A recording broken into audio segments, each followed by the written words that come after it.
کہتے ہیں نا السلام علیکم یا اہل القبور، اے قبر والو تم پر سلامتی ہو۔ اس سے مراد وہ فرشتے ہیں جو قبر کے اندر ہے۔ وہ مردے کو جو قبر کے اندر ہے اس کو یہ چیز پتہ ہوتی ہے، وہ پھر وہاں سے یاد بھی کر رہا ہوتا ہے اپنے گھر والوں کو جب وہ یاد کرتا ہے۔ اور آقا صلی اللہ علیہ وسلم نے فرمایا، بخاری کی حدیث ہے، جب کوئی شخص اپنے کسی مرحوم کے لیے، مردے کے لیے ایصال ثواب کرتا ہے تو جب اس کے لیے وہ تحفہ بنا کر اس کو پیش کیا جاتا ہے تو وہ بڑا خوش ہوتا ہے اور اس کو ایسی خوشی ملتی ہے اس وقت اس سے پہلے ایسی خوشی اسے کبھی ملی ہوئی نہیں ہوتی ہے۔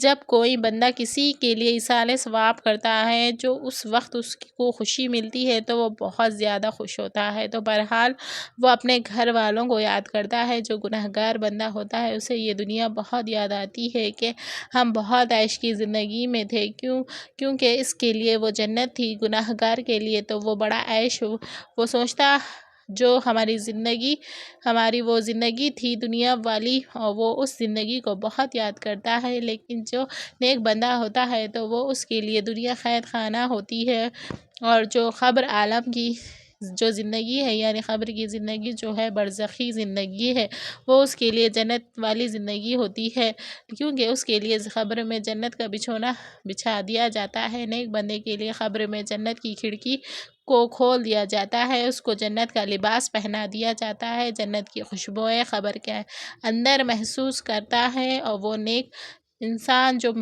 نیک مردہ ہوتا ہے وہ بڑی راحتوں میں ہوتا ہے۔ تو اس کے بعد اس کو دنیا کی کسی طرح کی کوئی ٹینشن، کوئی فکر پریشانی نہیں کرتی۔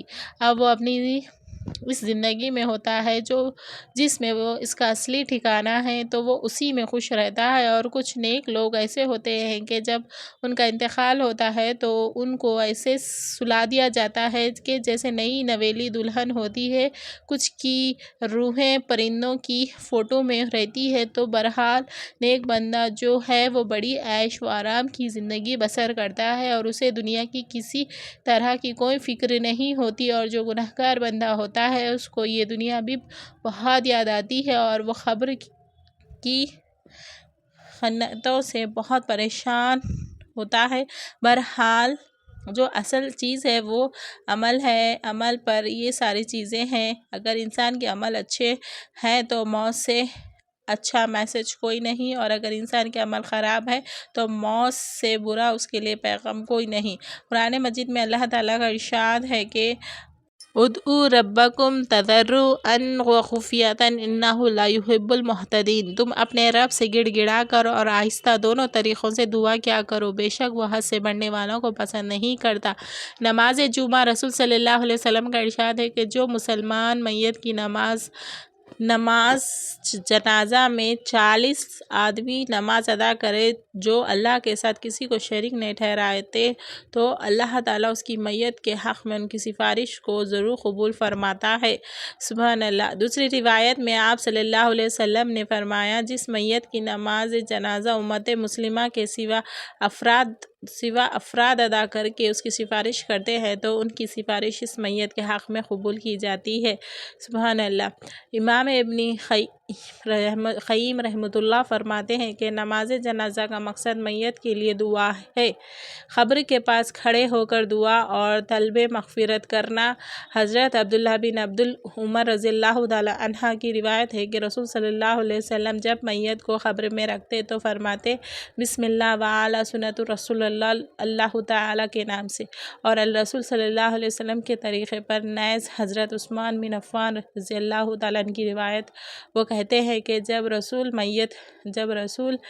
میت کو تدفین سے فارغ ہوتے تو قبر پر کھڑے ہو کر فرماتے ہیں، اپنے بھائی کے لیے مغفرت کی طلب کرو اور اس کے لیے ثابت قدمی مانگو، اس لیے کہ ابھی اس سے سوال کیا جائے گا۔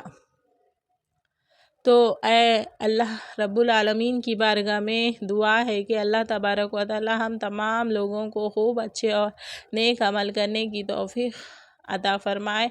تمام احباب سے گزارش ہے کہ اللہ تعالیٰ کے 99 ناموں میں سے ایک نام ضرور ٹائپ کرے۔ جزاک اللہ خیر۔ السلام علیکم۔ جو بھی نام آپ کو اللہ کا بہت پسند ہے وہ ضرور ٹائپ کریں اور اس ویڈیو کے بارے میں بھی کچھ کمنٹ کریں۔ السلام علیکم۔